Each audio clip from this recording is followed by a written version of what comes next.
दोस्तों, study with Rajesh Maurya के YouTube channel पे आपका स्वागत है। तो आज आप सबके लिए हम लेकर आए एग्रीकल्चर बॉटनी, जिसे हिंदी में बोला जाता है कृषि वनस्पत विज्ञान। इसके पहले आप सबको हमने 3 लेक्चर उपलब्ध करा दिए थे। तो जितने भी हमारे फर्स्ट ईयर एग्रीकल्चर के स्टूडेंट हैं, तो उन सभी के लिए काफ़ी महत्वपूर्ण ये वीडियो बन जाता है, क्योंकि जितने भी स्टूडेंट बोर्ड पेपर आगे चल के देना है या बोर्ड पेपर की तैयारी कर रहे हैं first year agriculture subject botany, तो इन सभी के लिए काफ़ी महत्वपूर्ण आप सबको हम एक बहुत अच्छी तरीके से नोट्स बनाए हैं, उसको एक स्टेप बाय स्टेप आप सबको ये हम लेक्चर कंप्लीट करा रहे हैं। तो जितने भी स्टूडेंट हमारे इस वीडियो को देख रहे हैं, आप ज़्यादा से ज़्यादा हमारे इस यूट्यूब चैनल को ज़्यादा से ज़्यादा लाइक शेयर और सब्सक्राइब जरूर करिएगा, और कमेंट बॉक्स में ये ज़रूर बताइएगा कि आप सबको ये लेक्चर कैसा लगा। तो आप सबको 3 लेक्चर हमने आप सबको उपलब्ध करा दिया। तो जो भी स्टूडेंट अगर हमारे इस लेक्चर को नहीं देखे हैं, तो जाकर आप सब यूट्यूब चैनल के वीडियोज में जाकर आप सब 3 लेक्चर हमने उपलब्ध करा दिया, तो उसको आप जाकर देख सकते हैं। चैप्टर नंबर फर्स्ट हम जो कंप्लीट करा रहे हैं, चैप्टर का जो नाम हो जाएगा बीज संरचना तथा अंकुरण, यानी बीज संरचना तथा अंकुरण है, जो लेक्चर नंबर हमारा 4 है। 3 लेक्चर हमने आप सबके लिए उपलब्ध करा दिया।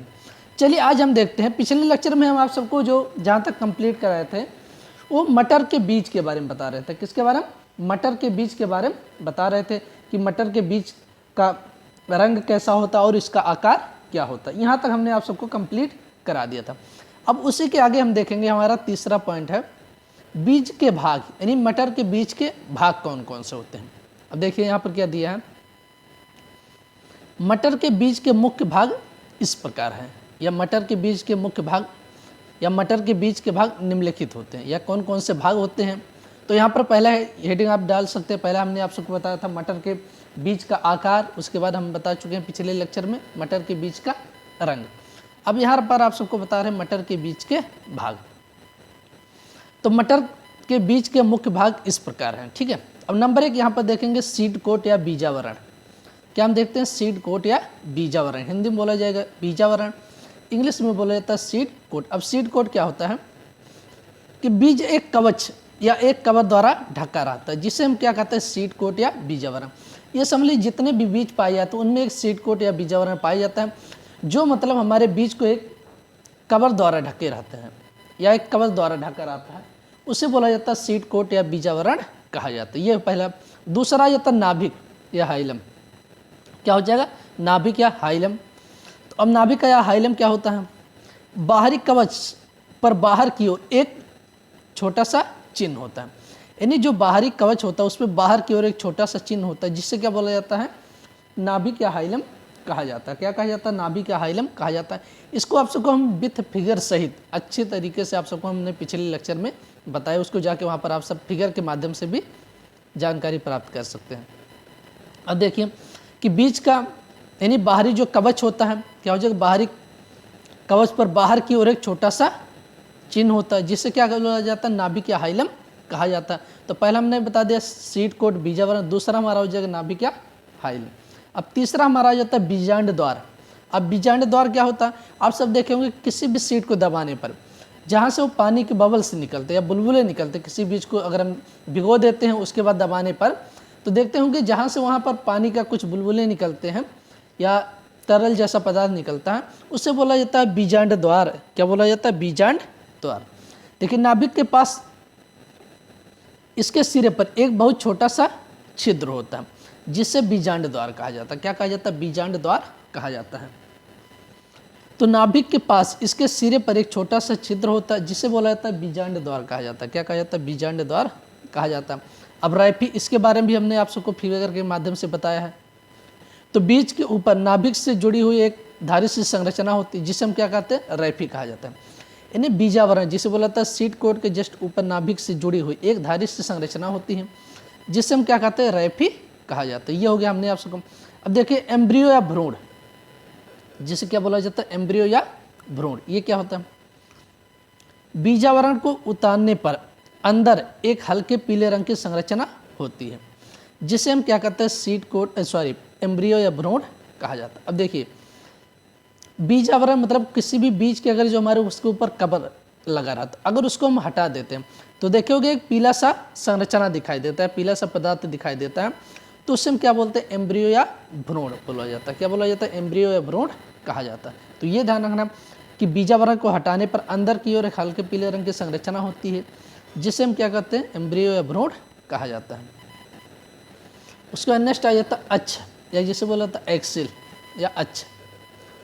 दोनों बीजपत्र जिससे जुड़े होते हैं, यानी जो हमारे अगर हम ले लेते चना का बीज, अगर उसको हम दोनों को कवर हटाकर अगर देखते हैं तो दोनों अलग अलग हो जाता है, लेकिन तो वो आपस में जो जुड़े होते हैं किसके द्वारा, बीजपत्र के द्वारा जुड़े होते, उससे हम क्या मतलब दोनों जो हमारे दोनों बीजपत्र होते हैं वो आपस में जिससे जुड़े होते हैं उसे बोला जाता है अक्ष या एक्सिल कहा जाता है।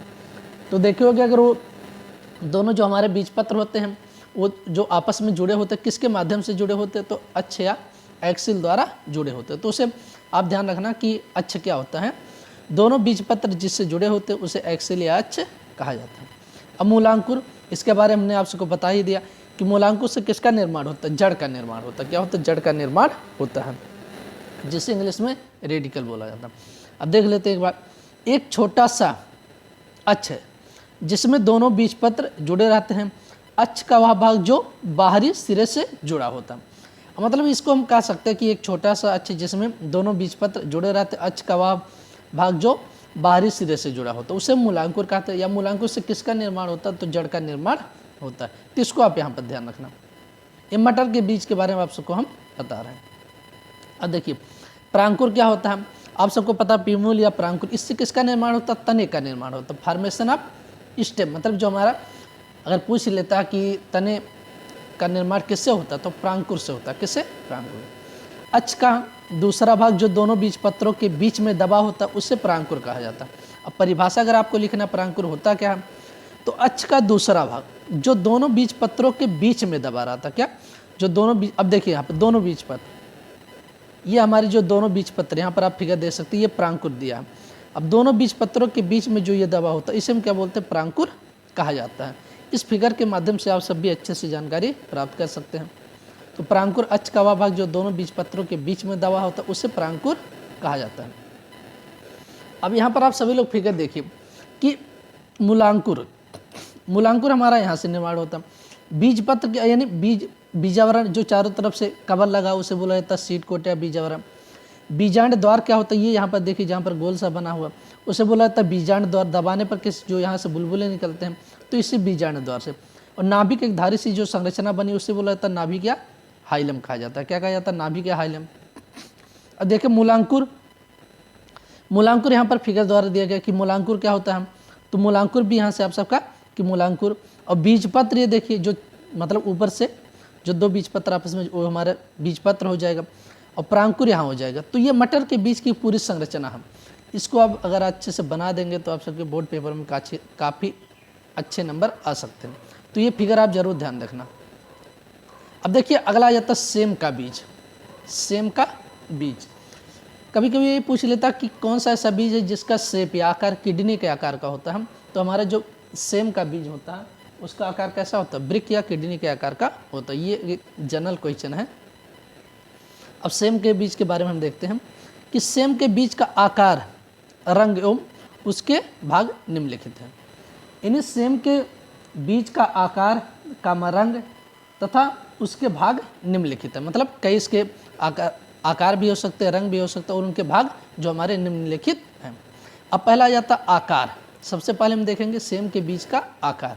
अब सेम के बीज का आकार क्या होता है, सेम के बीज ब्रिक के आकार का होता है। यानी देखिए हमने ये क्वेश्चन बताया ब्रिक या किडनी के आकार का होता है। देखो सेम का बीज कैसा होता है, ब्रिक के आकार का होता है। ब्रिक मतलब या किडनी जिसे बोला, इंग्लिश में बोला जाता है किडनी।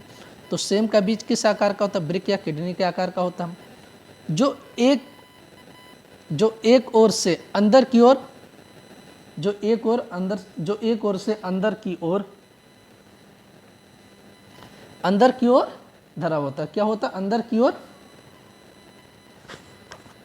घिरा हुआ होता है। क्या होता है, घिरा हुआ होता है। और दूसरी ओर उभरा हुआ होता है, यानी धसा हुआ होता है। सॉरी यहाँ पर ध्यान रखना, जो एक ओर अंदर की ओर धसा हुआ होता है और दूसरा उभरा हुआ होता है, तथा दूसरी तरफ क्या होता है, उभरा हुआ होता है। तो इसको ध्यान रखना कि एक और अंदर की ओर धंसा हुआ होता है और दूसरा क्या होता है, उभरा हुआ होता है। तो अगर आकार पूछ लेगा तो पहले आप लिख लेंगे कि सेम का बीज ब्रेक या किडनी का आकार का होता है, जिसका एक और अंदर की ओर धंसा हुआ होता है और दूसरा बाहर की ओर उभरा हुआ होता है, निकला हुआ होता है। ये यानी हमारा सेम के बीज का आकार हो गया। अब इसका रंग कैसा होता है, इसको हम देख लेते हैं कि सेम के बीज का रंग कैसा होता है। सेम के बीज का रंग सफ़ेद, बादामी या कत्थई या चॉकलेटी रंग का होता है। तो अगर आप इसके रंग के बारे में लिखना, सेम के बीज के रंग के बारे में, तो सेम के बीज का रंग सफ़ेद, बादामी या कत्थई चॉकलेटी होता है। कैसा होता है, सफ़ेद, बादामी, कत्थई या चॉकलेटी होता है, ये ध्यान रखना। अब रंग हो गया और आकार। अब तीसरा हम देखते हैं सेम के बीज के भाग। अब सेम के बीज के भाग क्या होंगे, सेम के बीज के मुख्य भाग निम्न है, यानी इसके जो अगर देखा जाए सेम के बीज के निम्नलिखित भाग होते हैं या मुख्य भाग निम्न है। अब पहला इसमें हम भाग देखेंगे जिसे बोला जाता है सीड कोट या बीजावरण। क्या हो जाएगा, सीड कोट या बीजावरण। अब देखिए, सेम का बीज एक आवरण या छिलके से ढका होता है जिसे हम बोलते हैं सीड कोट या बीजावरण। अब आप समझ लीजिए जितने भी बीज पाए जाते हैं, चाहे कोई भी बीज हो, मटर का बीज हो, सेम का बीज हो, चना का बीज हो, सभी बीज एक द्वारा कवर द्वारा ढके रहते हैं, मतलब एक कवच या एक कवर या एक छिलका द्वारा ढके रहते हैं, जिसे हम क्या बोलते हैं, सीड कोट या बीजावरण कहा जाए। ये सभी बीजों में पाया जाता है। आप किसी भी बीज को निकाल के देखेंगे तो देखेंगे उसके ऊपर एक कवर लगा रहता है, जिससे क्या बोला जाता है, सीड कोट या बीजावरण कहा जाता है। अब देखिए, ये सेम के बीज के बारे में हमने आप सबको मटर के बीज के बारे और चना के बीज के बारे में भी पूरा अच्छे से बता दिए हैं। तो जो भी स्टूडेंट, अगर आप सभी लोग फर्स्ट या सेकंड या थर्ड वीडियो नहीं देखे तो हमारे इस वीडियोज़ में जाके प्लेलिस्ट में जाके आप वहाँ से सभी वीडियोज़ देख सकते हैं। हमने आप सबको लेक्चर नंबर फर्स्ट किया, लेक्चर नंबर सेकंड और लेक्चर नंबर थर्ड, ये हमारा लेक्चर नंबर 4 रहेगा। तो जितने भी स्टूडेंट हमारे यूट्यूब चैनल को देख रहे हैं, अब ज़्यादा से ज़्यादा इस वीडियो को लाइक, शेयर और सब्सक्राइब जरूर करिएगा और कमेंट बॉक्स में ये जरूर बताइएगा कि आप सबको ये लेक्चर कैसा लगा। अब बाकी हम नेक्स्ट लेक्चर में आप सबको सेम के बीज के बारे में बताएंगे, उसका मतलब फिगर भी आप सबको दिखाएंगे। तो चलिए आज के लिए इतना ही रखते हैं। धन्यवाद।